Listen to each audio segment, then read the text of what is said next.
Back over the summer, my friend the Piston 11 sold me a box of really great, really rare cars for an insanely good price, including a lot of really rare items like Jerry recycled batteries, Tabinu, Bessie, and of course Gil.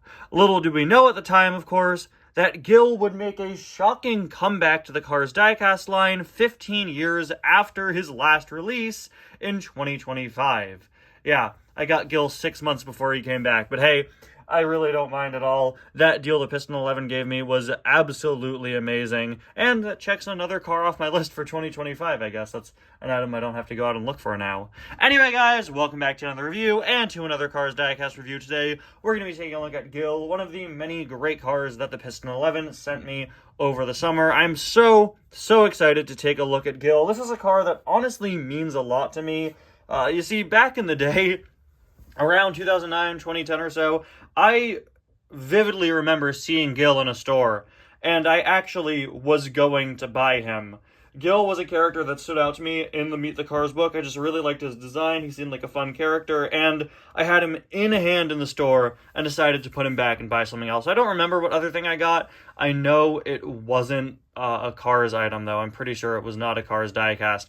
But yeah, Gil is one that eluded me for a very long time. Then in 2017, I went to Toys R Us at one point and picked up Gil's hauler cab from that really weird, obscure Radiator Springs Classic wave everybody forgets about, where they did the hauler cabs for all the truck stop cars. So all these years, I've just had Gil's cab, and then last summer, finally, I got Gil from the Piston 11, and now a whole new group of fans are going to be able to get their hands on Gil with his Thailand variant, who knows, maybe I can pick that up if I see it and go repaint it or something like that. It's so cool to have these haulers back. It's just a shame. A lot of Walmart stopped carrying haulers last year. Most of mine did, so it's going to be a pain to track down Chet Boxcar and Cars One Mac, both of whom I gotta get, and I really want. Anyway, Gil is a really fun car here. He's one of the first cars I think of when I think of a hauler because, like I said, I have a pretty strong personal connection to this item, so it's very exciting for me to be able to review him here. He is, of course, a Peterbilt, if anybody asks you. Ah, don't fall, Gil. No, Gil!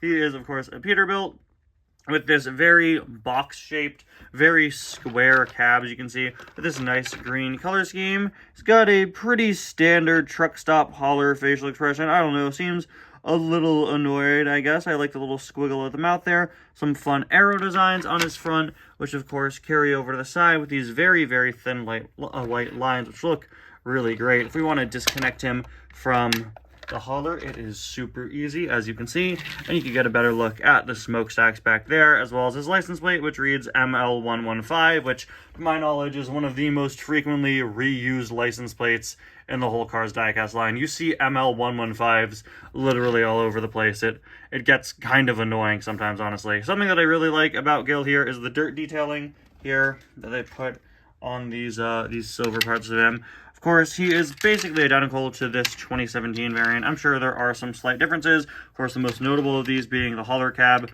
now has the back part plugged in. But this part is actually a little bit less textured. Actually, no, it's not texturing. But here there's more kind of simulated texture with these kind of brown dots that make it look like it has sort of a metal pattern. Here, though, on the 2017 release, they made a more clean silver that just has some dirt scuffs on it. But as you can see, pretty similar in terms of everything else. He also, of course, has these sort of fasteners there to keep him in the package. Also a Kenworth copyright there, of course, for Peterbilt. Moving on to the trailer itself, it is a pretty nice one of those nice blank haulers. I believe this is the only blank hauler we've ever gotten in the Cars diecast line, I think, because all the rest of the truck stop haulers have those really fun Pixar Easter egg companies. But yeah, he just has a completely blank green one, which is really nice. I absolutely love the back door here. Looks super realistic, just like an actual truck you'd see going along the road.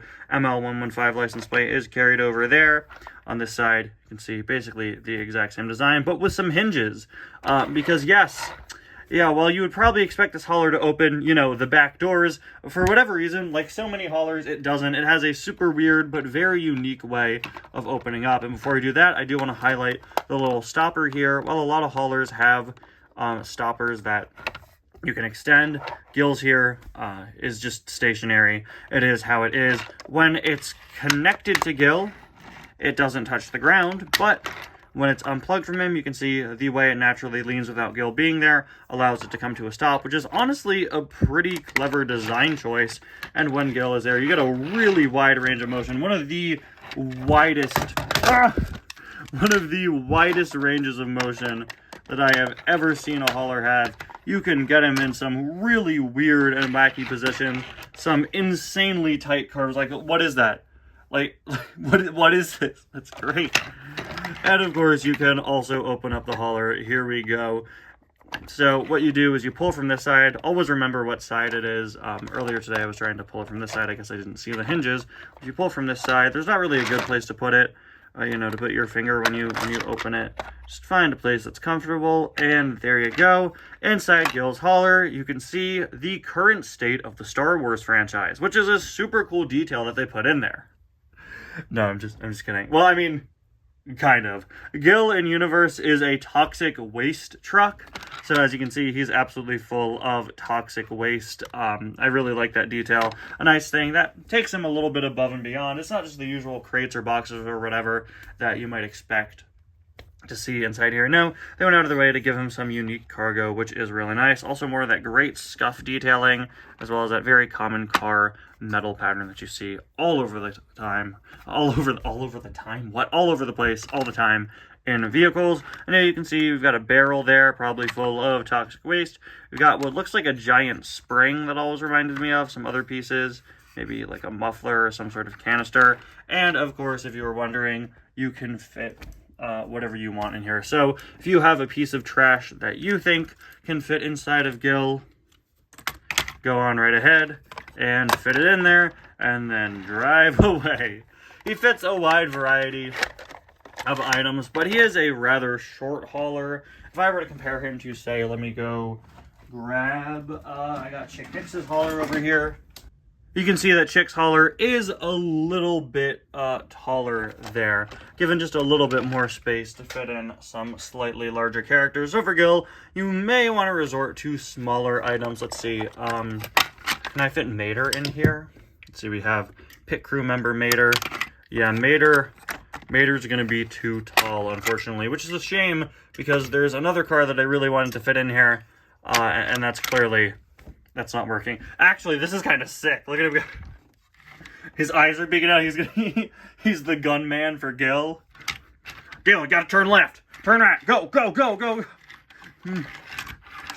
Mater's just gonna stand up here and shoot. Come on, go, go, go, go, go. Man, he fell right off my shelf. But there you have it, guys. A look at Gil's original release, just in time for his 2025 re-release. Good luck finding it.